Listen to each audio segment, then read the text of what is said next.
Kaj pa, če nas na sprejemcih zagrabi trema? A je bolje priznati, da nas je strah in v tistem trenutku si vzeti 5 minut, ali je bolje se pretvarjati naprej, da je vse normalno? Mislim, da se ne da skriti treme. Nihče je ne more skriti. Včasih se kandidatom zgodi, da so tako obremenjeni s tremo, da preprosto ne morejo nadaljevati. Takrat tudi mi to vidimo in ponavadi pole rečemo, sprosti se, poskušamo kandidatu pomagati, da se sprosti, zato ker je za nas vendarle bistveno, da vidimo njegovo prav talent, ki ga pa trema zmeraj omejuje.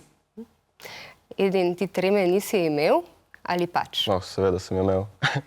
Imel sem dosti treme, ampak ni bila toliko pomembna trema, ker je vse toliko hitro šlo mimo. Ne vem, sploh se nisem zavedel, niti nisem se mogel osredotočiti niti na komisijo, niti nič.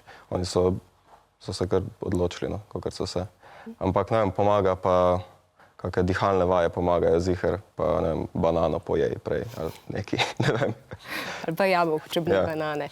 Pa v Gradcu je pomembna tudi ne samo igranje, ampak je treba tudi teorijo obvladati in prikazati, kaj ti je bilo bolje? Meni je bilo boljše mi je bilo igrati, definitivno.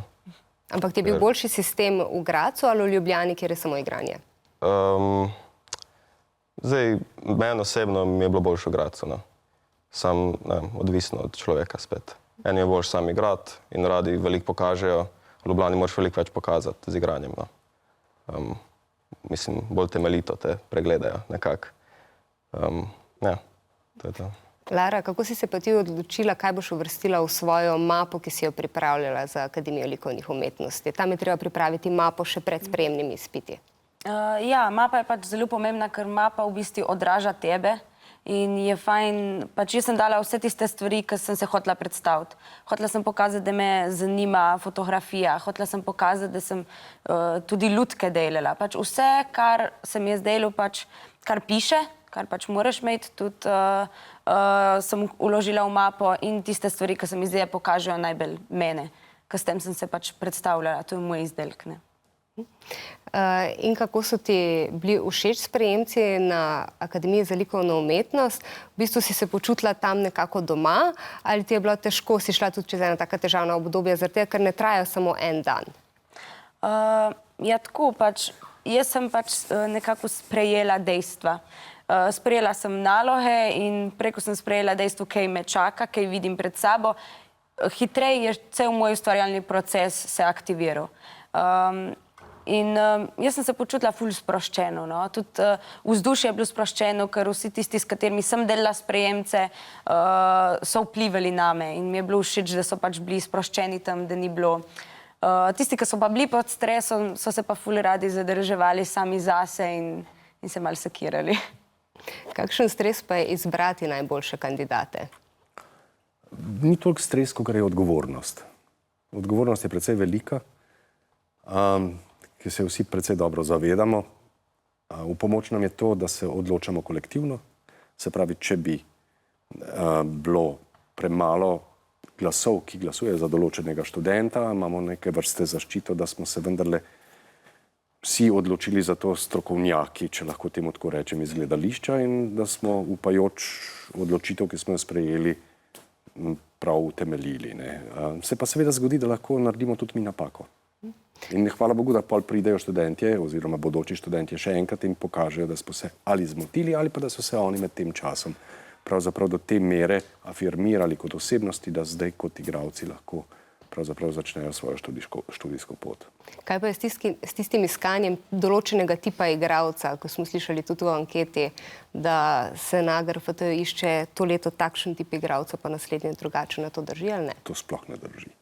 Mi iščemo samo talent. Kdorkoli je talentiran, je pravzaprav sprejet z odprtimi rokami. Edin, mene še pa zanima ena stvar, ko si se odločal med študijem v Ljubljani in v Gradcu, v bistvu si bil sprejet na obe fakulteti. Zakaj si izbral Gradec? Ja, Gradec sem izbral zaradi tega, ker sem se hotel nekako v mrzlo vodo vreči, tako rečeno. In ker tam nisem nobenega poznal. Dobro, poznal sem, imel sem enega kolega, ko je tam študiral. Ampak, ja, enostavno hotel sem nekaj novega se naučiti, nekaj nova poznanstva dobiti, pa tako. A ti je kaj koristilo od to, kar smo tudi slišali v anketi, da dejansko ni ocen pri sprejemcih, da je v bistvu vse skoncentrirano en dan tistega pritiska, ampak ocene šolske pa ne štejejo? Ja, meni je malo koristilo, ja. Lara? Meni je bilo fajn, zaradi tega, ker sem bila ful bolj sproščena za maturo. Se nisem obremenjevala toliko, kot bi se, če ne obremenjevala. Zato so celo bili rezultati ful fajn. Kakšne so pa najpogostejše napake študentov, ki pridejo na AGRFT? Je samo to, da jim manjka talent, ali so tudi kakšne druge napake, ki se jim lahko še izognejo, če se pripravijo?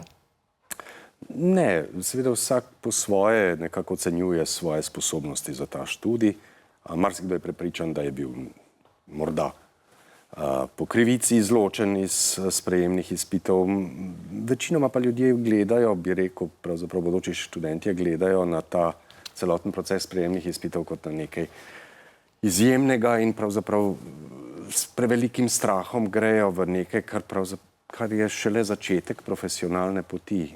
Čeprav pogosto akademija pomeni za študente neko garancijo, da bodo v svojem poslu uspeli, to sploh ni res. Ne. Pa so tudi predstave malo bolj romantične v samem poklicu, kot je sicer? Seveda. Pri 17 letih, ko se odločaš, je to popolnoma nekaj drugega, kot pa kasneje, ko ti življenje pokaže še druge obraze v gledališču. Ne. Kaj pa v vajinih strokah oziroma v vajinem umetniškem polju, Edin, si prišel z drugačnim pričakovanjem na fakulteto, kot se zdaj odraža, ali je vse dejansko še bolje?